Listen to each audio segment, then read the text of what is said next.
आज जो तय हुआ है चर्चा के लिए कि ये जो नव उदारवाद के 30 वर्ष भारत में ऑफ कोर्स, अन्यथा तो 40 से 50 वर्ष पूरे विश्व के अंदर हो गए हैं। भारत के अंदर 30 वर्ष और युवा बहुत बहुत महत्वपूर्ण ये मसला है। ये इसलिए भी महत्वपूर्ण है क्योंकि एक सपना हमें दिखाया गया था उस समय 1991 के अंदर कि एक ऐसी हम जड़ी बूटी आर्थिक नीति के आधार पर भारत के अंदर ला रहे हैं, जिससे भारत बदल जाएगा, जिससे भारत की समस्याएं दूर हो जाएंगी। और एक अलग से भारत का सपना हमें दिखाया गया था कि अभी तक की जो दिक्कतें हैं वो इसलिए हैं कि भारत की जो सरकार है, जो राज्य है, वो नियंत्रण करता है बाजार को, वो हस्तक्षेप करता है आम इंसान की मानित कि आम इंसान की क्या, उसके लिए क्या नीति होनी चाहिए, उसमें हस्तक्षेप करता है। पर अभी से बाजार तय करेगा कि क्या भारत के अंदर होना है, क्या नहीं होना है। बाजार तय करेगा कि क्या हमारी विदेश नीति होगी, क्या विदेश की आयात और निर्यात की नीति होगी। सरकार उसके अंदर हस्तक्षेप नहीं करेगी। आज जब हम यहाँ पर बैठे हैं तो ढेरों लेख लिखे जा रहे हैं। अनुभवों के बावजूद, जो हमारे 30 साल के अनुभव हैं, जिसके लिए किसी आंकड़े की जरूरत नहीं है, जो भारत आज हम देख रहे हैं, उसके बावजूद सैकड़ों ऐसे लेख लिखे जा रहे हैं जो हमें बताते हैं कि ये 30 साल तो भारत के अंदर गरीबी हटा दी ही है, भारत बहुत आगे बढ़ गया है। ऐसी तस्वीर हमें दिखाई जाती है, जो तस्वीर दिल्ली के किसी मॉल से, मुंबई की वो 23 माला इमारत, बेंगलुरु का वो आईटी हब, हैदराबाद का आईटी हब, वहाँ की तस्वीर उठाकर मेरे गांव के अंदर सेल फोन के ऊपर भी डाली जाती है कि मेरा वो बैलगाड़ी वाला भारत आज ये भारत हो गया है, भारत पूरी तरह से बदल गया है। पर असल तस्वीर नहीं है। जो असल तस्वीर मेरे भारत के अंदर, वो जो नौजवान ढेरों अनिश्चितताओं के साथ विश्वविद्यालय के अंदर, महाविद्यालय के अंदर पढ़ाई करने जा रहा है, बिना किसी प्रेरणा से, बिना किसी उत्साह से, क्योंकि उसको कोई प्रेरणा नहीं है कि अच्छी पढ़ाई करने के बाद एक रोजगार उसकी प्रतीक्षा कर रहा है। और धीरे धीरे उस तस्वीर, उस नौजवान की जो तस्वीर है, उसकी आंखों से जो रोजगार प्राप्त करने की जो आशा थी, वो मंद होती जा रही है, वो कमजोर होती जा रही है। वो तस्वीर किसी मीडिया में, किसी लेख में, किसी बुद्धिजीवी के आंकलन में वो हमें दिखाई नहीं जा रही है। वो तस्वीर के अंदर रंग उजले नहीं हैं, वो रंग स्याह रंग है, जो आशा नहीं बताते हैं। वो दिखाते हैं कि हमने अपने भारत के अंदर जो नौजवान हैं, जो छात्र है, उसके भविष्य को भी अंधेरे के अंदर डाल दिया है और वो कोई उत्साह पैदा नहीं करता है। दरअसल इस उदारवाद ने भारत के कैनवास के ऊपर वो तस्वीर उकेरी है जो सच में बताता है कि पिछले 30 वर्ष के अंदर भारत के अंदर क्या हुआ है और किस स्थिति के अंदर इस नव उदारवाद की नीति ने ला दिया है। ये हमें सभी बताएंगे। ये हमें सभी बताएंगे कि 1990 के दशक में, क्योंकि 1991 में ऐसा मानते हैं कि हमने लागू की, हालांकि बहुत सारे लोग मानते हैं कि 1986 में हम लोगों ने इन नीतियों को अपना लिया था। पर सैद्धांतिक तौर पर फिर भी हम माने 1990 और 91 के अंदर जब हमने इसको लागू किया, तब भारत विश्व के अंदर आर्थिकी के आधार पर, जो आपका इकोनॉमी है उसके आधार पे 12वें स्थान पे था और आज हम 6ठे स्थान पे पहुंच गए हैं। इसके बहुत डंगे पिटे जाते हैं, पर हमें ये कोई नहीं बताता कि उसी भारत के अंदर जहां पर आप बता रहे हैं कि अंबानी और अदानी आपके फोर्ब्स की लिस्ट के अंदर है,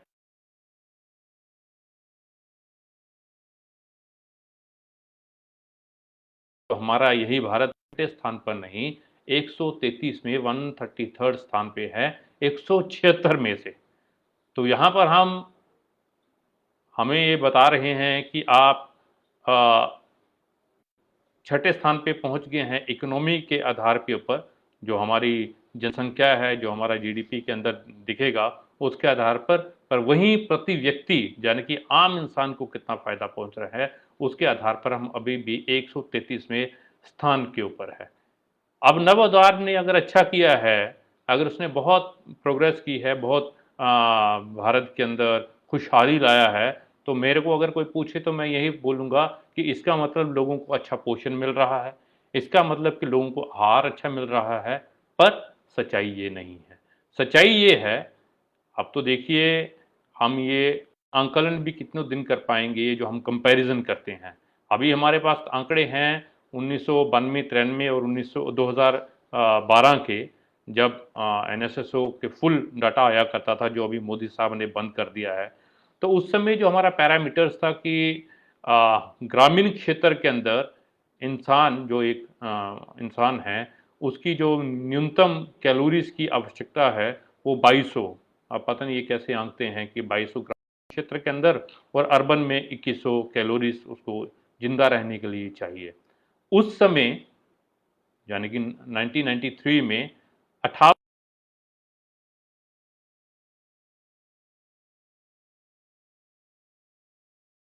बाहर थे। मैं बोलूँ कि अगर वो न्यूट्रिशियस फूड नहीं ले पाते थे, मिनिमम कैलोरीज की खाना नहीं खा पाते थे। और अब मतलब कि 1912 में ये संख्या कम नहीं हुई है, ये संख्या बढ़ी है, 58 से 68% हो गई है, 10% की वृद्धि हुई है। किसमें? भूखे रहने वाले लोगों में, जिनको मिनिमम कैलोरीज नहीं मिल रही है। और ये संख्या आपके जो अर्बन एरियाज है वहां से 57 से 65% हो गई है। नहीं किया है, इसने बढ़ाया है। और भुखमरी में जब बोल रहा हूं तो न्यूनतम जितनी कैलोरीज चाहिए उसको कंज्यूम करने वाला जो लोग हैं उनकी संख्या कम हुई है, और जो ज़्यादा लोग हैं जिनको मिनिमम जो चाहिए जीवन जीने के लिए उतनी कैलोरीज भी नहीं मिल पा रही हैं।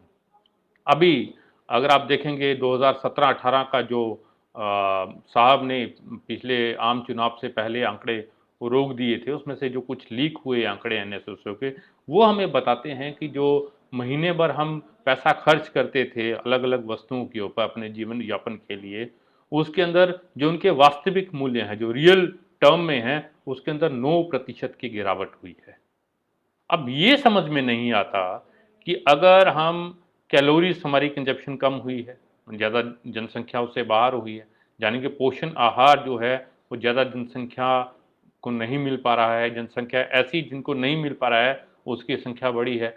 हमारी जो परचेजिंग पावर है वो कम हुई है, अगर मैं सीधे शब्दों में कहूँ तो किस भारत का उत्थान और किस भारत का ये नव उदारवादी नीतियां उसका फायदा पहुंचा रही हैं। नीति आयोग जो भारत सरकार से ज़्यादा मोदी का आयोग है, जो वो बोलता है वो नीति आयोग करता है, वो छापता है। उस नीति आयोग की 17-18 की रिपोर्ट ये बोलती है कि भारत के अंदर भुखमरी, गरीबी और गैर बराबरी, इसके लिए 25 राज्यों के अंदर इन्होंने सर्वे किया, असेसमेंट किया, और ये पाया कि 22 राज्यों के अंदर एक्यूट बड़ी बुरी तरह से भुखमरी बढ़ रही है, गैर बराबरी बढ़ रही है और गरीबी भी बढ़ रही है। यही डॉक्यूमेंट ये बोलता है स्वास्थ्य जो 80 और 90 के दशक में हम सब ये बताया जाता था कि सरकार की जिम्मेवारी है। अब नव उदारवाद की नीतियों के चलते आज हम स्थिति के अंदर पहुंचे हैं कि हम पहला रुख सरकारी हॉस्पिटल की तरफ नहीं करते, हम प्राइवेट की तरफ से करते हैं, और छोटी बीमारी से बड़ी बीमारी तक हमारी जेब से पैसा जाता है। ये परिणाम है इन नीतियों का। उसके चलते प्रतिवर्ष हर साल भारत के अंदर 60 मिलियन जो लोग हैं वो गरीब होते जा रहे हैं, क्योंकि उनको स्वास्थ्य के ऊपर बड़ा पैसा खर्च करना पड़ रहा है सालाना। शिक्षा में तो ज़्यादा बताने की ज़रूरत है नहीं, हम हालत देख रहे हैं। जो रैम्पेंट प्राइवेटाइजेशन हुआ है, मैं हम बहुत बार चर्चा करते हैं, जब हम लोगों ने अपना छात्र जीवन शुरू किया, हम चर्चा किया करते थे विश्वविद्यालयों के अंदर, महाविद्यालयों के अंदर, कि एक समय आएगा जब सरकारी शिक्षा का तंत्र अल्पमत में हो जाएगा, कमज़ोर हो जाएगा और प्राइवेट एजुकेशन बढ़ जाएगी। मैं ये बात कर रहा हूँ 1999, 2000, 2001, 2002 की, जब 8-10 साल नव उदारवादी नीतियों को हो गए थे। तब भी ये चर्चा की जाती थी कि जो कल्याणकारी राज्य है भारत जैसा, उसमें यह संभव नहीं है। और आज देखिए क्या स्थिति है। प्राथमिक शिक्षा में, स्कूल एजुकेशन में 37%, 37% बच्चे आपके जो हैं वो प्राइवेट में जा रहे हैं। और हायर एजुकेशन के अंदर 72% जो बच्चे हैं वो प्राइवेट में जा रहे हैं, वो सरकारी के अंदर नहीं जा रहे हैं। मैं ये पैंडेमिक की बात नहीं कर रहा हूँ कि हम जो सारी कोशिश करेंगे तुलना करने की, चर्चा करने की, ये जो आपकी पैंडेमिक आया है इससे पहले की, क्योंकि बहुत सारे लोग बोलते हैं पैंडेमिक के अंदर स्थिति अलग है, इससे पहले की बात कर रहा हूँ। अगर नव उदारवाद ने भारत के लिए अच्छा किया होता तो इसका यह मायना होता कि भारत के युवाओं को ज्यादा रोजगार मिल रहा होता, जो बेरोजगारी की दर है वो कम होती। तो 2019 में, मतलब पैंडेमिक से पहले, मैं बार बार बोल रहा हूँ, एक चौंकाने वाला आंकड़ा जो भारत के अंदर आया, जिसने सरकार को बहुत असहज कर दिया और उससे प्रेरित होकर सारे आंकड़ों के ऊपर बैन कर दिया हमारी सरकार ने, वो था कि भारत में पिछले 45 वर्ष, मतलब 30 से भी पहले, आपका 80 के दशक से अभी तक सबसे बड़ी बेरोजगारी की दर दर्ज की गई है 2019 के अंदर उस समय। और जो अब बढ़कर 6.4 थी, अब जुलाई 15 को जो आपका वीक खत्म हुआ है, जो CMIE है, उसके अनुसार 7.14 वो आपकी दर है, बेरोजगारी की दर। तो हम देख क्या रहे हैं, ना शिक्षा का दायरा बढ़ाया, अगर बढ़ाया तो निजी के अंदर बढ़ाया, हम सब जानते हैं वो आम इंसान के लिए नहीं है जो क्वालिटी निजी एजुकेशन है।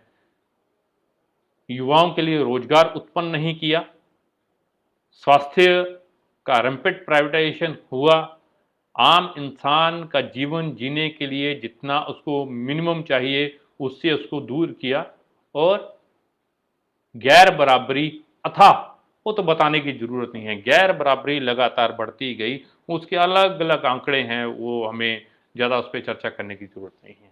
मायने क्या है, अगर मैं इसको नटशेल में बोलूं, तो ये जो बड़ी पॉपुलर थ्योरी थी कि जो ट्रिकल डाउन होगा, कि अगर कुछ लोग अमीर होंगे तो वो अमीरी, वो संपदा, वो संपन्नता नीचे गरीबों के अंदर जाएंगे पहले, जब वो भर जाएगा। वो फेल हुआ है, नव उदारवाद की नीति पूरी तरह असफल हुई है। और ये मेरा मत नहीं है, ये आप देखिए 2001 के जो नोबेल लॉरेट थे, अलग अलग, मैं वामपंथी को नाम इसलिए नहीं ले रहा कि वो उन पे तो चलो पक्षपात का भी आरोप लगेगा। 2001 के अंदर इकोनॉमी के अंदर जिनको नोबेल प्राइज मिला था, जोसेफ स्टिग्लिच, उन्होंने 2019 के अंदर एक आर्टिकल लिखा है, और ये बोलते हैं इसके अंदर, उनका तमाम रिसर्च इसके ऊपर है। उन्होंने आर्टिकल लिखा है कि जो 40 वर्ष, अमेरिका के लिए लिख रहे हैं वो, कि ये जो 40 वर्ष हुए हैं, इसमें जो विकास था नव उदारवाद का वो अब धीमा हो गया है, और जो इसके परिणाम है, इसका फल है, वो सबको नहीं मिला, एक तबके तक वो सीमित हो गया है। स्टॉक मार्केट तो शायद ऊपर गई होगी, पर जो मजदूर हैं उनकी जो रियल वेज है वो स्टेगनेंट हो गई है, और अलग अलग शोध बताते हैं उसमें गिरावट हुई है। जो रियल वर्कर्स की वेज है, वो चाहे तीसरी दुनिया हो चाहे विकसित देश हो, उसमें कमी आई है। और ये वो कंक्लूड ऐसा करते हैं कि ये जो आपका इनकम और वेल्थ है वो ऊपर से नीचे की तरफ नहीं गई, लेकिन ऊपर वाले जो हैं स्ट्रेटा है उन्हीं की बड़ी है। जो नीचे बोल रहे थे ट्रिकल डाउन होना था वो नहीं हुआ है, लेकिन नीचे के लोगों का खून चूसकर जो ऊपर के कुछ लोग हैं उन्हीं की संपत्तियों के अंदर बढ़ोतरी हुई है। वो ऑक्सफैम हमें हर साल चौंकाने वाले आंकड़े बताता है। विश्व के अंदर 1% के पास 44% संपदा, भारत के अंदर 1% के पास 73% संपदा की बढ़ोतरी हो रही है। ये जो गैर बराबरी बहुत बड़े स्तर पे पैदा की है, ये असल रिजल्ट हैं इस नव उदारवाद की नीति है जो इसके हैं। और ये सब हुआ कैसे? अब देखिए, हमने भारत की जो आज़ादी थी उसके अंदर क्या सपना देखा था? हमने भारत की आज़ादी के अंदर सपना देखा था कि हम भारत जब आज़ाद करवाएंगे तो भारत आत्मनिर्भर मुल्क होगा, जहाँ पर हम अपनी नीतियाँ बनाएंगे, जहाँ पर अपनी नीतियों के जरिए हम लोग इंश्योर करेंगे कि सबको शिक्षा मिलेगी, स्वास्थ्य सरकार देगा, जहाँ पर हम अपने युवाओं के लिए रोजगार उत्पन्न करेंगे उद्योग के जरिए, आपकी किसानी के जरिए, जहाँ पर, क्योंकि पूरी की पूरी आज़ादी की लड़ाई का आधार समानता था, बराबरी थी, जहाँ पर आर्थिक नीतियाँ गैर बराबरी को पैदा नहीं करेगी। वो नीतियां हमने एक समय तक अपनाई भी। ऐसा जो नेहरूवियन इकोनॉमिक्स हमें समझाई जाती है, बहुत सारे लोग हमें बताते हैं कि ये उसके आसपास थी, लेकिन और उसमें हमने क्या किया, अब भूमि सुधार प्रिंसिपली हम लोगों ने अब लागू नहीं किया, अलग मसला है, लेकिन प्रिंसिपली हमने अपनाए। बड़े सारे राज्यों में आंदोलनों के जरिए उसको लागू भी करवाया गया। बैंकों का राष्ट्रीयकरण किया गया। आपका जो बड़ा उद्योग है वो सरकार स्ट्रेटेजिक और बड़ा उद्योग सरकार के पास रखा, और उसके जरिए हमने उसको आगे बढ़ाने की कोशिश की। साथ में प्राइवेटाइजेशन को भी हमने दिया। आयात के ऊपर हम लोगों ने चेक रखा ताकि हमारा घरेलू उद्योग, हम पिछड़े थे, घरेलू उद्योग हमारा पनप पाए, बढ़ पाए, हम नहीं कम्पीट कर सकते थे। जो लघु उद्योग था उसको हम बढ़ा पाए, जहां पर लोगों को रोजगार मिलता था। पर 1991 में, जो 1970 इंग्लैंड में शुरू हो गया, 1980 यूएस में शुरू हो गया मार्गरेट थैचर और रोनाल्ड रीगन के द्वारा, उन्होंने हमें ये बताया कि ये जो पुरानी नीति है केन्जिन वाली की, रोजगार पैदा करो, रोजगार से आगे बढ़ेगा, जहां पर कल्याणकारी राज्य का हस्तक्षेप होगा, राज्य तय करेगा कि क्या नियम होंगे, क्या नियम होंगे व्यापार के, क्या नियम होंगे आपके बाजार के, वो राज्य तय करेगा, ये नहीं चलेगा। अब राज्य को छूट दो, राज्य तय करेगा कि क्या नियम होंगे, आप बाजार को फ्रीडम दो, बाजार तय करेगा कि क्या नियम होंगे और राज्य उसको लागू करेगा। उस नीति का भारत में अंदर आगमन भी होना ही था। और 1991 के अंदर ऐसी पिक्चर पैदा की गई कि अगर निर्णय नहीं लिया तो एक रात के अंदर भारत खत्म हो जाएगा। नरसिम्हा राव और मनमोहन सिंह जी ने इनको क्वाइन, जो माना जाता है कि उस समय क्वाइन किया और लागू किया उस समय, और उसका फल क्या था कि जो हमारा कल्याणकारी राज्य का ढांचा बनाया था, इतने लंबे समय के विकास हमने किया था, उसको पूरा पलट दिया, उसको हमने पूरा पलट दिया, इसको उलट दिया। लिख रहे हैं, आवाज नहीं आ रही है। उसको हमने पूरा पलट दिया। जो हमने अचीवमेंट की थी इंडिपेंडेंट मूवमेंट के बाद, जो सब लगे थे कि भारत का एक ऐसा निर्माण करना है, आत्मनिर्भर भारत का, जहाँ पर इंडस्ट्री भी हो, लघु उद्योग भी हो, हमारा किसानी उसका बेस बने, एग्रीकल्चर उसका बेस बने, धीरे धीरे धीरे पिछले 30 साल के अंदर हमने उसको पलट दिया। जो हमने सार्वजनिक क्षेत्र के उद्योग विकसित किया था, उसके सारे संस्थान विकसित किए थे, अब तो मोदी जी उसकी बारी बारी मंडी के अंदर बोली लगा रहे हैं। जो पूरा एजुकेशन और हेल्थ का सिस्टम हमने बनाया था, उसको धीरे धीरे आज हम लोगों ने ख़त्म कर दिया और प्राइवेटाइज कर दिया। जो हमने इंडस्ट्री लगाई थी जिससे एम्प्लॉयमेंट मिलनी थी, उस एम्प्लॉयमेंट और उस इंडस्ट्री को हम लोगों ने ख़त्म कर दिया। आयात की हमें सपना दिखाया गया था कि भाई आपका बाजार बाहर नहीं, जैसे आज किसान को बोल रहे हैं ना कि आपका जो गेहूं है, चावल है, वो बाहर बिकने जाएगा, उसको उस समय भी सपना दिखाया गया कि भाई साहब आपका जो निर्यात है वो इसलिए नहीं हो पा रहा कि हम WTO के अंदर सिग्नेटरी नहीं है, हमें बाजार खोलना पड़ेगा, आपका बाजार निर्यात बढ़ेगा।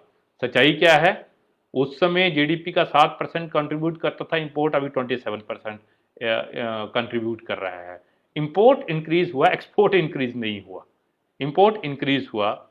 तो इस स्थिति के चलते आज ये हम भारत के अंदर है कि जो हमने अचीव किया था भारत के अंदर, उसको हमने पलट दिया है। मैं ऐसा मानता हूं कि जो स्वाधीनता आंदोलन के हमने अचीवमेंट्स थी, जो उसकी उपलब्धियां थी, वो उपलब्धियां थी जो भारत के हम निर्माण कर रहे थे, और निर्माण की उपलब्धियों को पिछले 30 साल के अंदर हम लोगों ने स्ट्रक्चरली, पॉलिटिकली और इडियोलॉजिकली, तीनों तौर पर हमारे इस नव उदारवाद की नीतियों ने उसको पलट दिया है, उसको पलट दिया है। और इसको समझना बहुत जरूरी है। 2 उदाहरण जो युवाओं से जुड़ते हैं उसको आप समझिए। आप देखिए कैसे परिवर्तित होता है।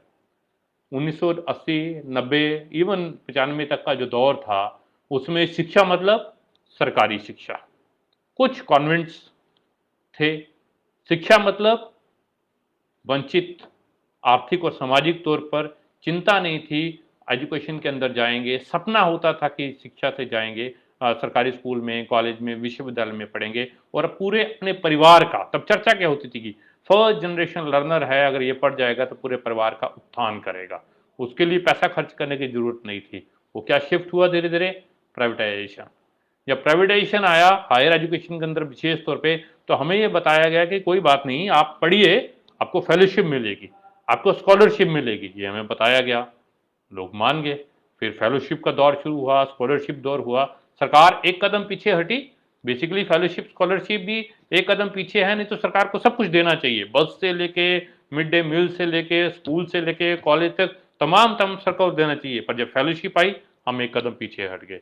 फिर फेलोशिप का दौर चला और उसके बाद क्या बोला कि साहब फेलोशिप भी सरकार नहीं दे सकती, क्योंकि भाई ये जो आपका वित्तीय घाटा जिसको बजट के अंदर बताते हैं उसको कम करना है। नव उदारवाद नीतियों का सबसे बड़ा जो देन है हमें, जो वित्तीय घाटा, आम इंसान को भी ये शब्द पता चल गया है कि ये तो कम करना है, तो खर्चा कम करना है, तो फेलोशिप नहीं मिलेगी। अब क्या मिलेगा? आप पढ़िए ना, आप जाइए IIM जहाँ पर लाख सरकारी के बावजूद भी 1 लाख फीस है, आप MBBS कीजिए जहाँ पर आपको 10 लाख देना पड़ेगा। आपको आपके पास पैसे नहीं है, सरकारी संस्थान नहीं है, फेलोशिप भी नहीं है, कोई बात नहीं, आप लोन लीजिए, आपको लोन दिया जाएगा। तो आप लोन लेने लग गए। यही हालत कृषि की हुई। पहले सरकार सब देती थी, सब्सिडी खाद से लेके बीज तक सरकार देती थी। फिर बोला कि सब्सिडी दी जाएगी, सब्सिडी होती है, सब्सिडी होती है, वो हुआ तैयार किया। फिर बोला सब्सिडी सरकार नहीं दे सकती, अब क्रेडिट लोन दिया जाएगा, लोन दिया जाएगा और फिर आत्महत्या की जाएगी। यही रोजगार के साथ हुआ। हमें याद है, हमें ये बताया जाता था कि आप 12वीं कीजिए, सरकार तो घर से ले जाएगी, लोग बच्चे नहीं है पढ़ने वाले, जो 12वीं करता है, ग्रेजुएशन करता है, नौकरियों के लिए उनकी जरूरत है और वो ले जाएंगे। फिर ऐसा दौर आया कि कोई बात नहीं, आप जाइए, सरकारी तो नहीं मिलेगी, लेकिन ये जो कंपनी है, कंपनी की जॉब मतलब पक्की जॉब, ऑलमोस्ट पक्की जॉब, जहां पर आप लगेंगे तो आप 60 साल तक काम करेंगे, पूरा आपको DA मिलेगा, आपको उसमें भी EPF कॉन्ट्रीब्यूटरी प्रोविडेंट फंड मिलेगा। सरकारी नौकरी खत्म। पहले से जो नई नौकरी, फिर बोला कि नई नौकरियों का सृजन नहीं होगा। चलो हमने माना कि पहले वाली जो हैं उसमें लग जाएंगे। अब तो पुरानी वाली नौकरियां जो खाली हो रही हैं वो भी खत्म। प्राइवेट के अंदर ये हालत हुआ कि आप जाएंगे, अब कोई वो जो प्राइवेट के अंदर भी एक स्टेबिलिटी थी, एक सुनिश्चितता थी, वो भी खत्म। कॉन्ट्रैक्ट, एडहॉक, अप्रेंटिसशिप, और अब सरकारी हो जो प्राइवेट हो, टर्म, फिक्स टर्म जो आपकी सर्विस है। और अभी जो लेबर लॉज ये बता रहे हैं कि भाई साहब आप जाइए, आपको कब रखेंगे, कैसे रखेंगे, ये एम्प्लॉयर तय करेगा, आप तय नहीं कर सकते। क्योंकि जो श्रम कानून है उनमें नाम तो श्रम कानूनों को है, पर वो उद्योगों के कानून है जो भी 4 लेबर कोड्स आए। तो ये परिवर्तन हुआ है और हम लोग उसको मान भी रहे हैं, समाज के अंदर आगे बढ़ रहा है।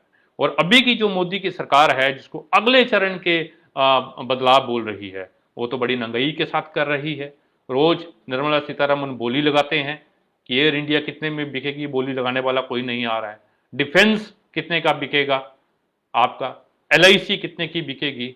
और अब जो ये है बेसिकली पूरी आर्थिक नीतियों का क्रक्स जो उदारवाद की है, कि आप जो श्रम कानून भी ला रहे हैं उनके अंदर श्रम जरूर है, पर वह कानून मजदूरों के लिए नहीं है, वो कारपोरेट के लिए है। अगर आप पूरे जो आप कानून, कृषि कानून लाए हैं, वो कृषि कानून नहीं है, उसमें किसान नहीं है, उसमें कारपोरेट है कि वो कैसे हमारी कृषि के अंदर जाएगा। ये ज्यादा नंगई के अंदर हम जो देख रहे हैं, पूरा भारत का आंदोलन चल रहा है, उसका प्रभाव देखिए कि ग्रामीण क्षेत्र के अंदर जो हमारा किसान, जो हमारे नौजवान जिनको रोजगार नहीं है, जो शहर के अंदर काम करने आए थे, तो पिछले 2 साल में उनको आपने वापस भेज दिया, क्योंकि आपका जो आपका उद्योग है उसका विकास मंद पड़ गया है।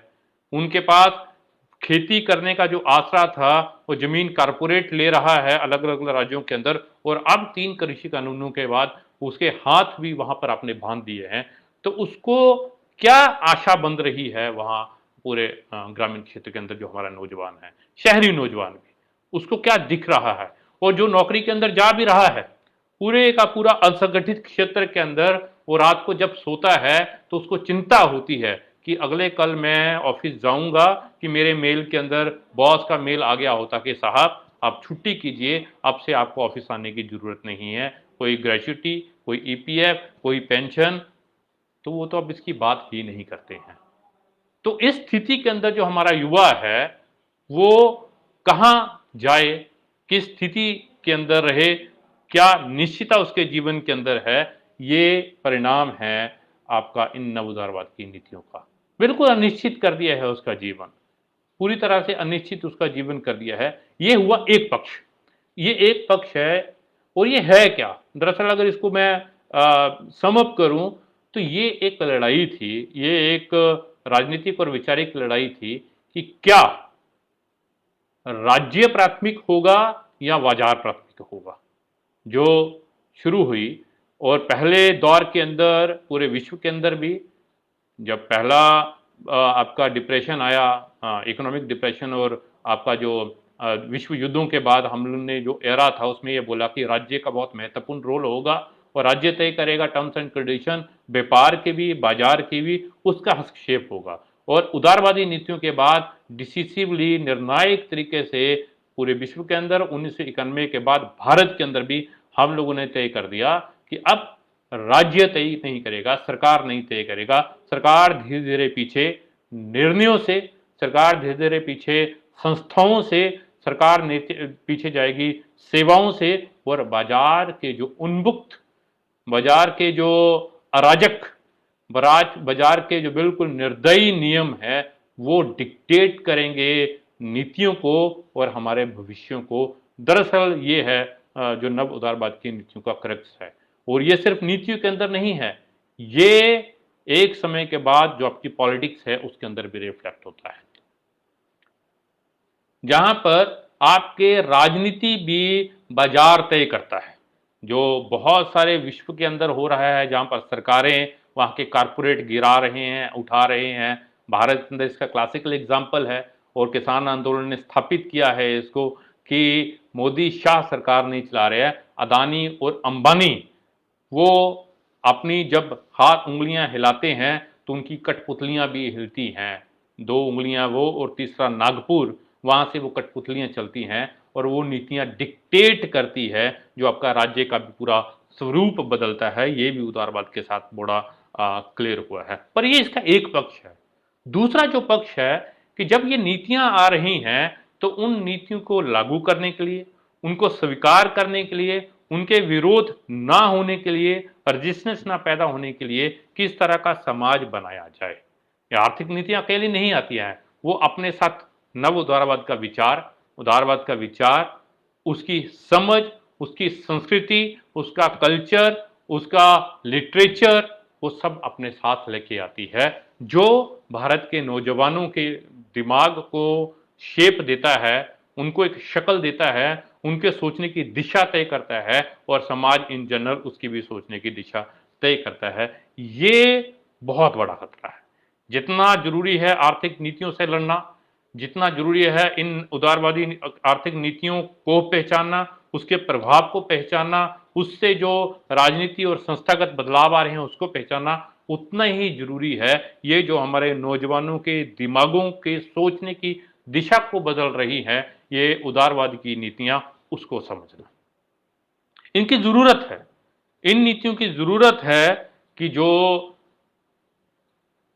संस्थानों से, शिक्षण संस्थानों से नौजवान निकलेगा, जो मजदूर बनेगा, वो बिना किसी चर्चा के, बिना किसी वाद विवाद के, केवल एक मशीन की तरह फैक्ट्री के अंदर, सड़क के ऊपर वेंडर की तरह काम करे, वो प्रश्न पैदा ना करे। इसलिए उसको उस तरह की शिक्षा व्यवस्था चाहिए, इसलिए वो उस तरह से समाज पैदा करता है।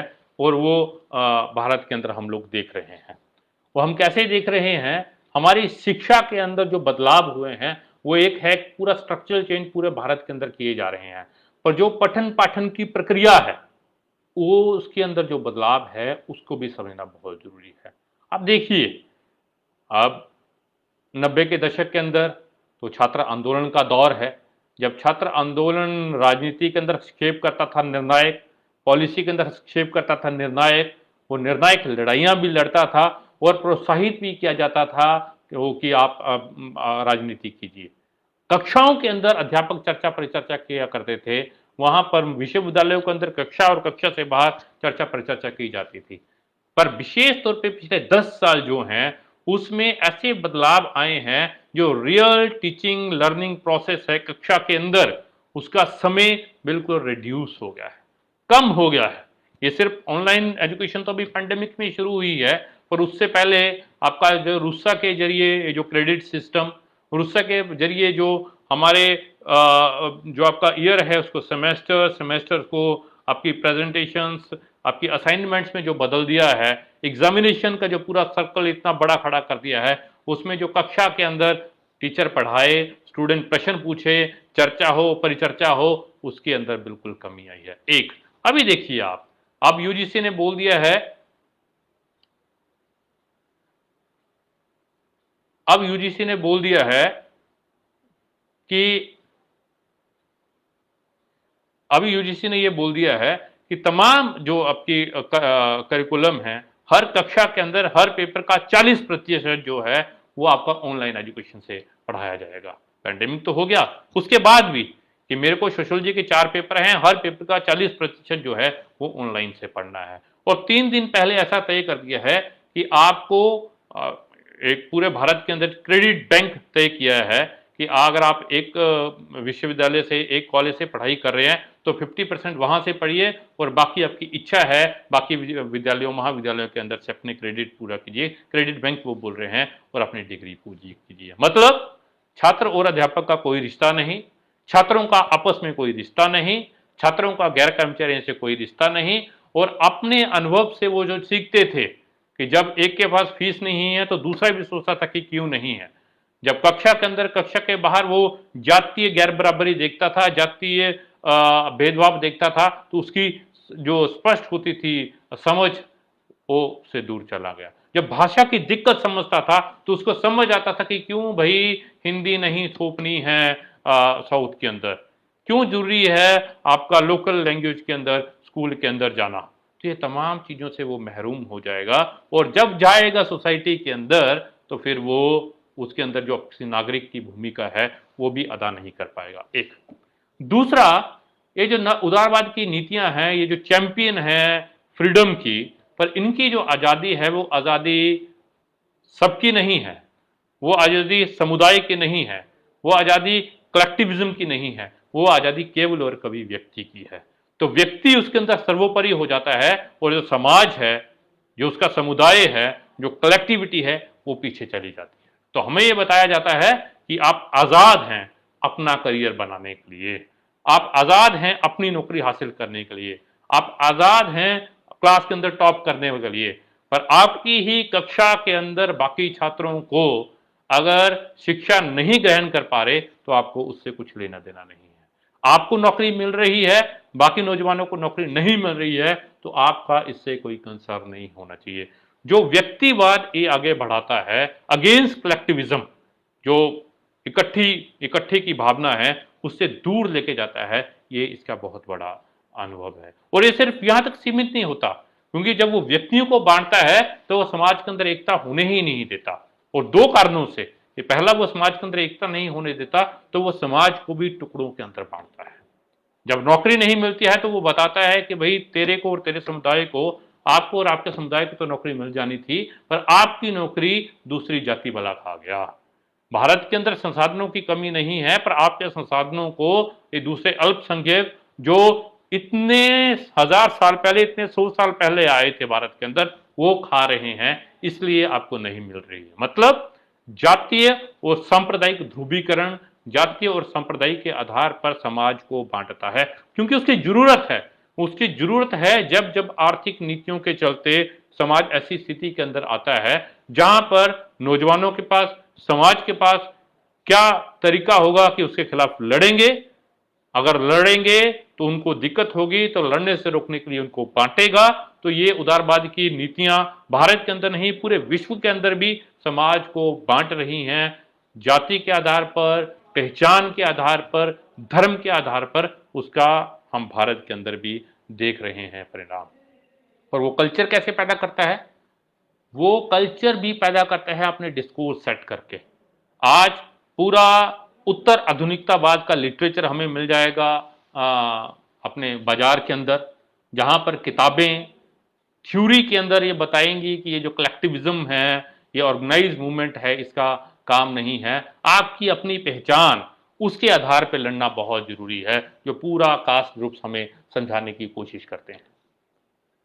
आज हमें लिटरेचर मिल जाएगा ऐसे लोगों का जो सामूहिकता की बात नहीं करे। आप देखिए मुंशी प्रेमचंद का जमाना, उनके बाद के भी तमाम कवि जो हमारे हुए हैं वो जनता के मुद्दों के ऊपर लिखते आए हैं, कविता बनाते आए हैं।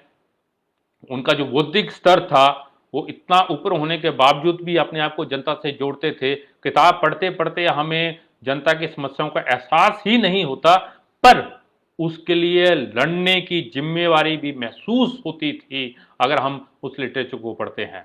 पर आज हमें चेतन भगत ये समझाता है कि अगर आपकी प्रेम कहानी को आगे बढ़ाना है तो आपको अपने व्यक्तिगत जीवन के अंदर ऊपर उठना पड़ेगा, आपको अपना करियर ये बनाना पड़ेगा, भाड़ में जाए बाकी सब चीजें, तब आपको आपकी प्रेमिका मिलेगी, अन्यथा आप जीवन में सफल नहीं हो पाएंगे। तो हमारा नौजवान भी उन्हीं उपन्यासों का नायक बनने की कोशिश करता है, उसके लिए प्रेरित होता है, बाकी को लड़ने के लिए प्रेरित नहीं होता है।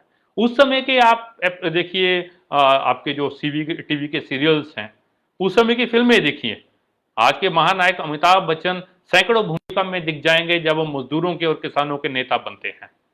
तमाम तमाम फिल्में उस समय सामाजिक सरोकार पे बनती है, करप्शन के ऊपर, मजदूरों की समस्या के ऊपर, किसानों की समस्याओं के ऊपर।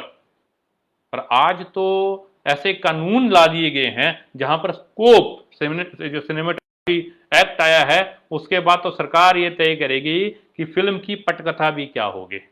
इससे भी आगे बढ़कर आप देखिए उस दौर 80 90 2000 का दौर, जब आपको देश प्रेम फिल्म के अंदर दिखाना है तो देश प्रेम हमें दिखाया जाता था कि कोई किसानों को लामबंद कर रहा है, उनकी समस्या पे बात कर रहा है, करप्शन के ऊपर लड़ाई लड़ रहा है, ये जो पॉलिटिकल करप्शन है उसके खिलाफ लड़ाई लड़ रहा है।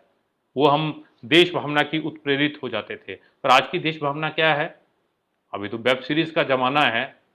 एक वेब सीरीज को उठाइए, उसकी श्रृंखला देखिए, तमाम जहां पर अगर आपको देश प्रेम दिखाना है तो आप एक सैनिक की भूमिका में होंगे, आप रॉ की भूमिका में होंगे, और आपकी जो इन्वेस्टिगेशन है एक विशेष समुदाय जिसको भारत के अंदर प्रचारित किया जाता है उन्हीं के आतंकवादियों के खिलाफ होंगे। अभी एक बहुत बड़ी वेब सीरीज चल रही है, उसकी तीसरी कड़ी भी आएगी। तो पहली में माइनॉरिटी, दूसरी में तमिल रेबिलियन को बनाया गया, और अब तीसरी जो आएगी वो आपके नॉर्थ ईस्ट के ऊपर। तो क्या परोस रहे हैं?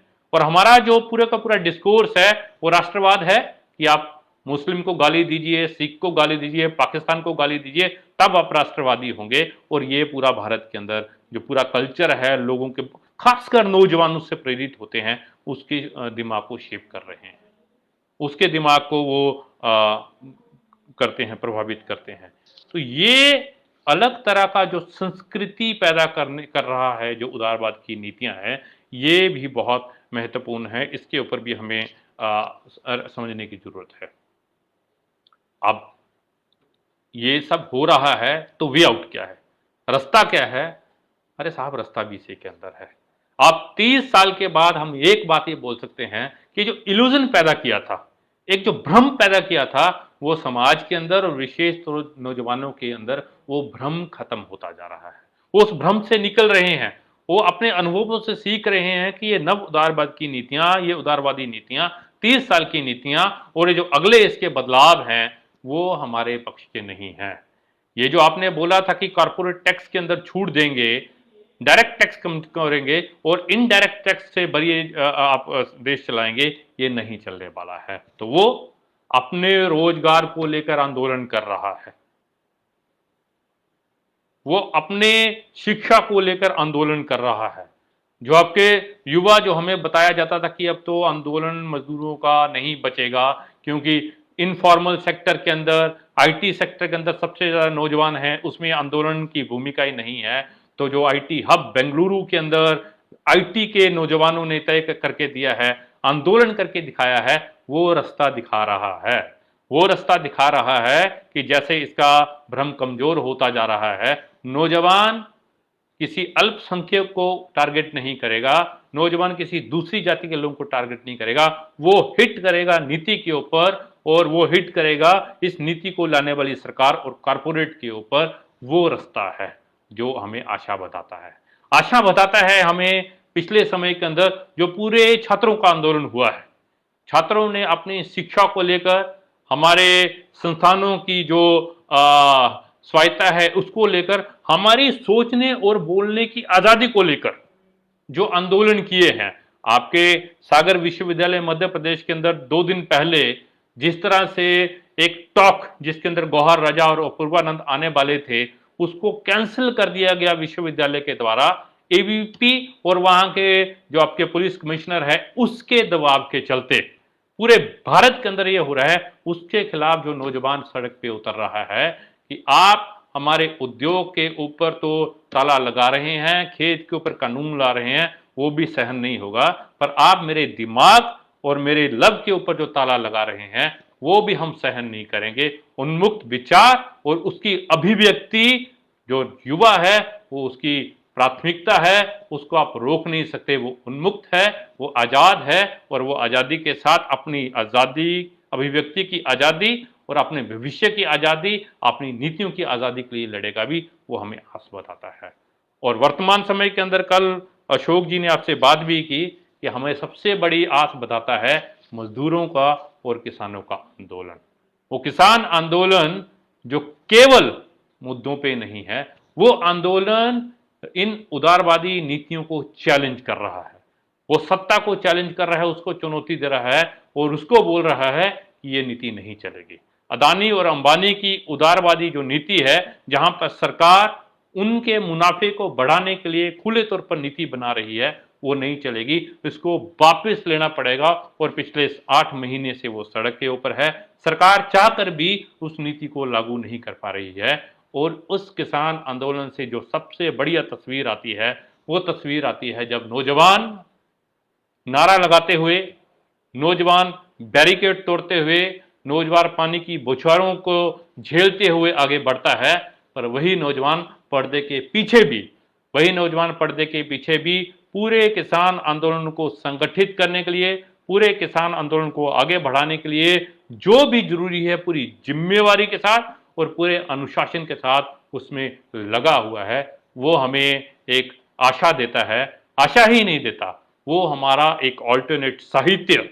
इस किसान आंदोलन से अनेकों कविताएं, अनेकों कहानियां, अनेकों गीत पैदा किए हैं जो हमें प्रेरित करता है। और हमारा नौजवान आज फिल्मी नायक के पीछे नहीं, पर किसान आंदोलन, छात्र आंदोलन के जो नायक हैं उनको अपना हीरो मानता है, उनसे प्रेरणा लेता है और उसके जरिए इस उदारवादी नीति के खिलाफ जो निर्णायक लड़ाई है उसमें वो आगे बढ़ रहा है।